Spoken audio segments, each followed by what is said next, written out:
Hello, everyone. Welcome to Team 23. Today, I'm going to be talking about different security teams inside Atlassian and how they all collaborate with each other to ensure security at Atlassian and its customer data. So before moving into the session, a quick overview about me. My name is Parthi, and I'm an intelligence analyst with Atlassian. And I've been with the team for about 2.5 years now. And probably 8+ years in the security industry. So let's get on to the session. So in the next 15 minutes or so, we'll be talking about what is the security intelligence team, what does the team do inside Atlassian, and I'm also be talking about other security teams inside Atlassian and how they all collaborate with each other. And finally, I'll be giving you two use cases about security, the initiatives done by my team that are customer facing. So the first one is the Ukraine cyber readiness, that proactive security approach that we did during the invasion of Ukraine. And also, I think some of you might have heard about this service called Credential Invalidator. So I'll talk about that at the end of the session. So what is this team? This is the team that I'm part of. We are basically a point of contact for security inside Atlassian. So anything related to security. So it could be as simple as phishing inside company, so and so. So we are a group of people who are dispersed across multiple geographies. So I think we have an office in Austin, and we have a team in Amsterdam, and that's where I'm from. And we have another office in Sydney. So what's the team's mission? So my team's goal is to reduce security impacts inside Atlassian we achieve this through continuous improvement of policies that we use and tools that we use. So when I say tools, it could be any security tools that like SIEM and all the other stuff. So what exactly we do? As I just mentioned, we are responsible for everything related to security and its customer data. So if you ever raised a support ticket related to security concerns, probably we'll be the person answering those questions from the back, and the support team would be responding to you. So these are some of the broader areas what this team actually currently works on. First and foremost, so my team is responsible for incident response at Atlassian. So when I say incident response, any sort of security incidents that happens inside company, we'll be looking into that and performing any solutions to that. And some of the other focus areas include we perform regular proactive security measures of all the products that we have. And so we do that using the logs that are generated by our products. So it could be like logs from Confluence, Jira, and so and so. And the final important pillar is when I just mentioned, like, we do proactive security controls. So we write our own security rules to detect any signs of suspicious activity that are happening in our logs. A simple example would be, let's say that you have Confluence access logs enabled, and you see people are, in a short period of time, they are searching for passwords, API keys, other sensitive information using, which is a sign of a suspicious activity. I think that's the product Beacon launched today. So it was actually conceived from our team, Security Intelligence. So now it's actually a separate product of its own, because we did that inside our Atlassian, and now it's a separate product of our own. Some of the other tasks that we do is, so security is not something that can be achieved by a single team. So we work together with all the different teams inside Atlassian. So that includes other security teams and product teams like Confluence and Jira.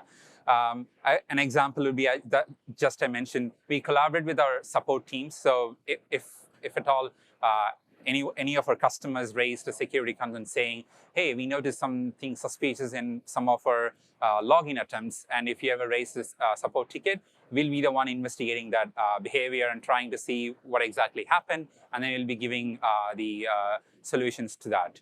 And we also proactively look out for any signs of suspicious activity in the cyber world. An example would be if there is any new vulnerability that is being exploited in the wild, we'll be taking proactive measures for that to have adequate security measures. And finally, we also work with our abuse team, so the anti-abuse. So since a lot of our products have trial versions, a lot of people tend to abuse that.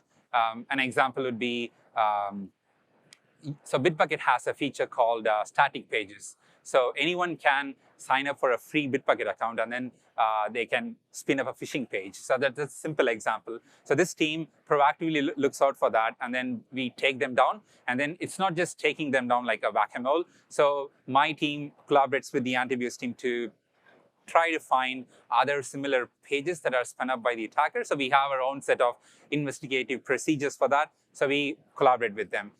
By no means these are all the activities that my team does, but due to time constraints, that's all I could cram in here.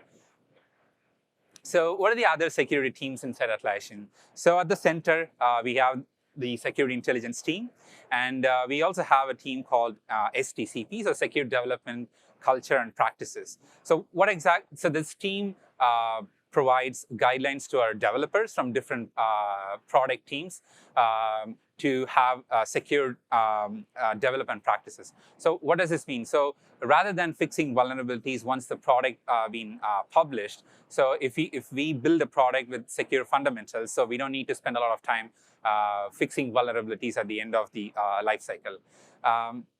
The next team is Red Team. I think some of you might have heard about them inside your own organizations. So what this team does is they improve Atlassian security posture by emulating real-world threat actors. So you would have seen in the news Fancy Bear from Russia targeting a lot of different customers, APT and all of that stuff. So they emulate those threat actors to inside our company. So it's kind of like how do I say that? So they act as a bad threat actors, and my team would be trying to catch all the bad stuff that they did. And then vulnerability management. So they kind of take care of patching all the services and systems that we use inside Atlassian to make sure they're all up to date. And product security. I think this team plays a massive role inside Atlassian. So they take care of security inside Atlassian for all the products that we use. So they work with all the different product teams like Confluence, Bitbucket, and Jira. They work together and then try to fix any sorts of bugs and vulnerabilities in them before they ever reach out to the customer hands. An example of their job is, so if you ever raised a security bug to Atlassian, this team would be the one who will be reviewing them, and then they provide guidelines to our developers on how to fix them. So that's an example. And corporate security, so they take care of our entire network infrastructure and all the laptops that we have. So they are responsible for that. And finally, ecosystem security. So if you ever downloaded apps from our marketplace, so this team would have reviewed the apps before ever it comes to the marketplace. So they also work together with our partners to improve their security posture as well. Again, so these are some of the security programs or teams inside Atlassian. There are much more. So I haven't included anti-abuse, so they are also one of the security team. So that's a brief overview about all the different teams and how they collaborate with each other. And now I'll give an example of what exactly we did during the Ukraine invasion of Ukraine by Russia. So it's not just the war that happens inside Ukraine, but also Russia is known to do cyber warfare as well. So which means we need to make sure that we kind of take proactive measures for that. So we did that during end of February or March 2022 to see. We set out 3 important objectives. So the first one is to protect our customers in the Ukraine region. And the next objective is to identify if any of the threat actors abuse our products like Confluence, Bitbucket to target customers in the Ukraine region or in general Ukraine. And finally, we need to make sure that our infrastructure is safe and secure by any of the threat activity that are originating from Russia. So how we did that? So the first one is we collaborated with our anti-abuse team to look for any signs of abuse. A simple example would be during the invasion of Ukraine. Even today, there are a lot of web pages that ask for donations for Ukraine. So as I mentioned earlier, so you can spin up a simple static web page in Bitbucket to collect donations. So you can just put hyperlinks in there. Since Bitbucket is a legitimate, well-known site, a lot of filters inside other organizations would allow them. So that's one example of that. So we did a lot of checking inside all of our products, and we didn't find anything. So that's a good thing. And then the other important stuff is to protect our Atlassian IDs. So Atlassian IDs are nothing but your username and password to log in any of our Atlassian products. So we have existing security controls in place to look for signs of anyone keep trying to log into a same account. That's called brute forcing. And then account takeover activities. I'll explain what's account takeover in the upcoming slide.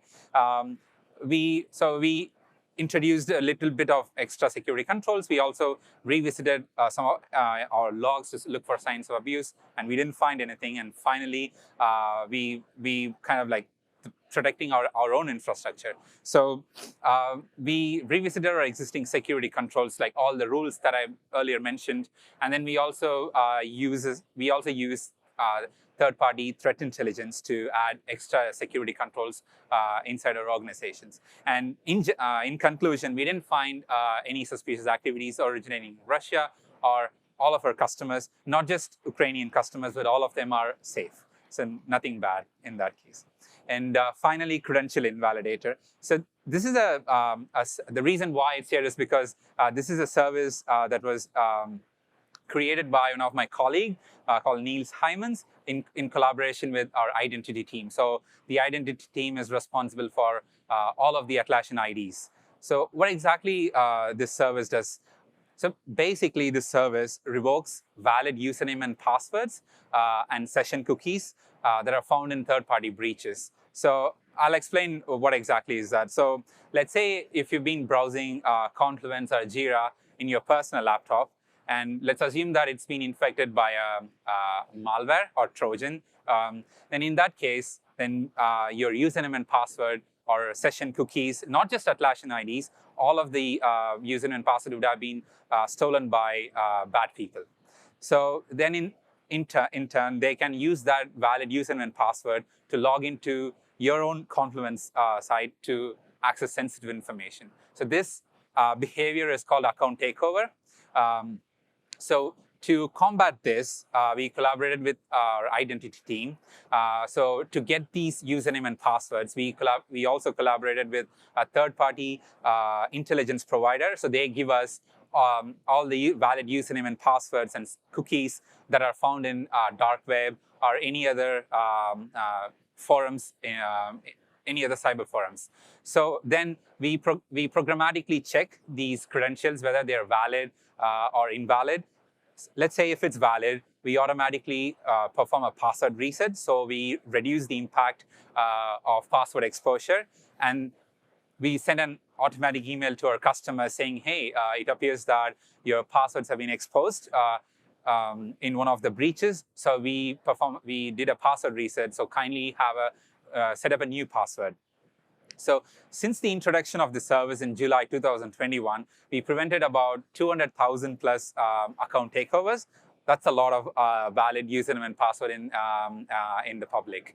And the session cookies, I'll explain what session cookies are as simple as possible. So recently, you would have seen in YouTube that from a popular YouTube channels that runs scams from Elon Musk is asking for a Bitcoin. If you give 1 Bitcoin, and they'll give 2 Bitcoins. So how exactly it happens is, if you ever log into your account, or not just Atlassian or any other website, they set the website actually sets a cookie on your browser. So if you log into the same website, probably after 15 minutes, you wouldn't be asked for username and password.